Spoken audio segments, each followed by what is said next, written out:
তারেক রহমান দেশে ফিরলে অবশ্যই আইন শৃঙ্খলা বাহিনী যেমনিভাবে তার নিরাপত্তা দিবে, তার কর্মীরা যেমনিভাবে নিরাপত্তা দেবে, আমি মনে করি সারা দেশের মানুষ তাকে নিরাপত্তা দিবে। আমি যতটুকু তাকে অধ্যয়ন করতে পেরেছি, তার সাথে সরাসরি স্কাইপের মাধ্যমে কথা বলে আমার কাছে মনে হয়েছে যে তিনি দেশ নিয়ে অনেক ভাবেন, দেশ নিয়ে চিন্তা করেন, ঠিক তার মায়ের মতন, তার বাবার মতন। সুতরাং তার নিরাপত্তা নিয়ে চিন্তা করা এদেশের মানুষের দায়িত্ব, সরকারের দায়িত্ব, জনগণের দায়িত্ব, বিএনপি বা অন্যান্য দল সবার দায়িত্ব।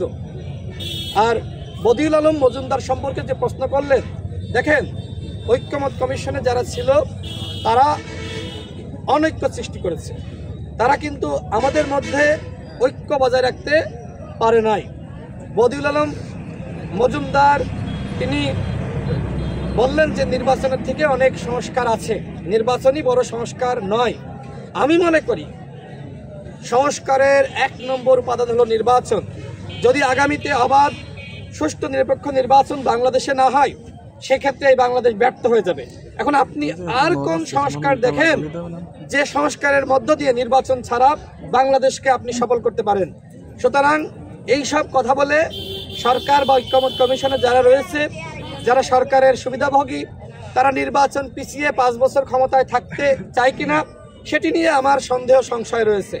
আমরা শুরুতে দেখেছি যে এই সরকার নির্বাচনের কথাই শুনতে পারে নাই, বরং তাদের এজেন্ডের মাধ্যমে একটা বয়ান এস্টাবলিশ করার চেষ্টা করেছিল যে এই সরকারকে সংস্কারের জন্য, বিচারের জন্য, রাষ্ট্রের উন্নয়নের জন্য 5 বছর রাখা দরকার।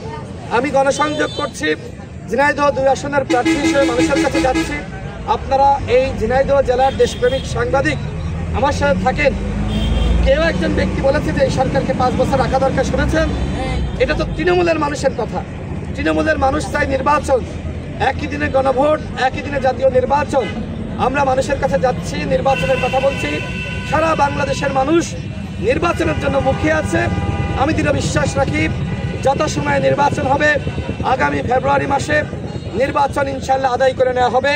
নির্বাচন নিয়ে ভারতীয় চক্রান্ত বা অন্য কোনো দেশের চক্রান্ত থাকতে পারে, কারণ আরেকটি একাগার সৃষ্টি করে শেখ হাসিনাকে বাংলাদেশে ফিরিয়ে আনার জন্য নানান গোষ্ঠী তৎপর রয়েছে।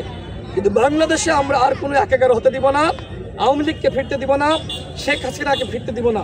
শেখ হাসিনাকে ফিরিয়ে আনা হবে আইনের মধ্য দিয়ে।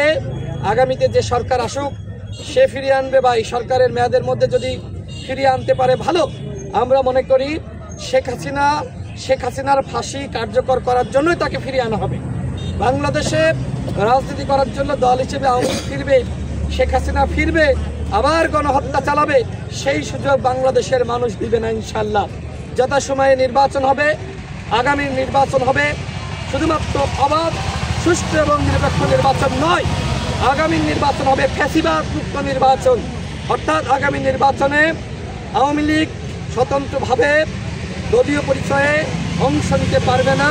আওয়ামী লীগের অনেক নেতা চেষ্টা করবে, যেহেতু ক্ষমতার লোভ তাদের মধ্যে রয়েছে, তারা স্বতন্ত্র লীগ নামে আওয়ামী লীগের নেতারা ভারতীয় নির্দেশনায় ফিরে আসার চেষ্টা করবে, নির্বাচন করার চেষ্টা করবে।